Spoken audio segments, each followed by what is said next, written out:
Some interesting things on the map for the second week of the playoffs, the district round, the official district round of the playoffs, James. And one of the biggest matchups, a rematch out of the biggest conference in our area, the Big North, Omaha Heights, Cadillac. Tell me what you know. Well, I mean, week 5 this year, they played 53-27, I think was the score. Cadillac won that one. So Omaha is going to be looking to get a little bit of revenge for that one. They're 4-1 since then, but their only setback was against TC Central. So you know they've kind of righted the ship pretty well, and hope to go down in Cadillac and get a win. But I think it'd be pretty tough for Omaha to do it. Okay, and if I remember correctly, not to say these stats are very important for now, but last year Omaha beat Cadillac, and then I think Omaha was a regional team last year. I think they made the Elite 8 for Division 4 playoffs. Yeah, they did a decent run. So I'm sure some of those guys are back, same coaching staff. They know how to get the job done in these single elimination games. Yeah, if they're going to do anything, they're going to have to stop Jalen Brooks, though. You can't beat Cadillac without slowing down Jalen Brooks. And nobody's really been able to do it. Yeah, he was probably about 85–90% last year, and that was last year. So this year, he's probably past 100%, if that's even possible. Let's touch on a couple teams in our smaller conferences that will soon be conference opponents, Glen Lake and Boyne City. They've got a couple tough road trips on their hands. First, tell me about the Ramblers heading up to the UP. You got Boyne going into Negaunee. Boyne City's coming off their big 27-6 win over Elk Rapids in the first round of the playoffs. Now they get Negaunee, which will, I mean, that's a tough test for anybody, no matter where you're playing them, and playing them up in the UP at the Superior Dome. Yep. Yeah, playing them there is even tougher. Negaunee's probably the second best team, I think, in the whole entire peninsula, Upper Peninsula. Yeah, or maybe Menominee too. So maybe third. All teams that know that area teams play. They always run into those. And you got Ishpeming, Menominee, and Negaunee. All three of them are really, really good teams. So Boyne will have their hands full. Maybe they get Corey Redmond back this week. He didn't play last week, but the kid who came in and played for him last week was good enough to get a 27-6 win. So.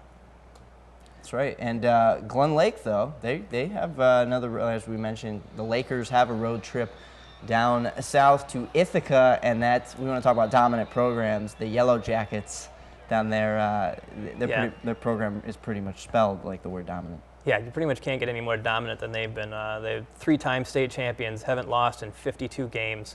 Last time they lost was in the 4th round of the playoffs in 2009. They've had a running clock in every game this season. Really? I was unaware of that. Yeah, they've won every game by at least 35 points. Including last week? I believe so. Even their playoff game last week was by 35. You know, they got Travis Smith at quarterback. You know, he's a potential Player of the Year candidate. He's got a pretty good running back, and he's got 3 really good receivers led by the coach's son there, and they just throw the ball around a lot. I mean, he threw for 2,200 yards and I think 28 touchdowns, ran for 9 more, and he's usually only playing the first half of the game.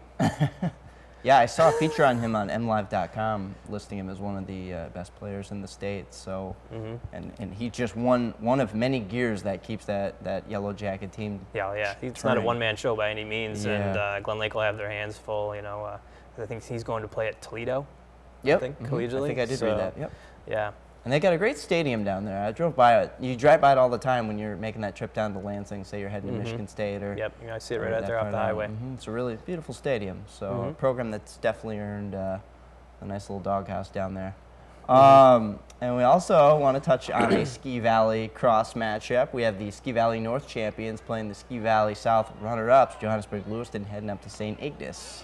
Yeah, and St Ignace has been a little bit of a kind of a hard team to gauge this season. They lost 1 or 2 games where you thought maybe they were going to be a down team and everything, and then they bounce back and win games. Yeah.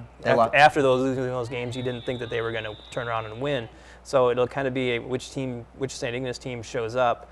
You've always got Johannesburg-Lewiston in their deception running game that you can always run up some points. So. Joburg's a team. They were in the district round. I believe they made the regionals, actually. I think they went all the way down to play Beale City in the regional last year. So they're playoff tested, and St. Ignace, to reference those cross-conference matchups, they lost to Charlevoix to start the year, and then week 2, I believe, they played in overtime against Mansalona, and that was your Ski Valley South champions. So if they're playing neck and neck, who knows? So despite the Jekyll and Hyde of St. Ignace, maybe Joburg can go up there and give them a ball game.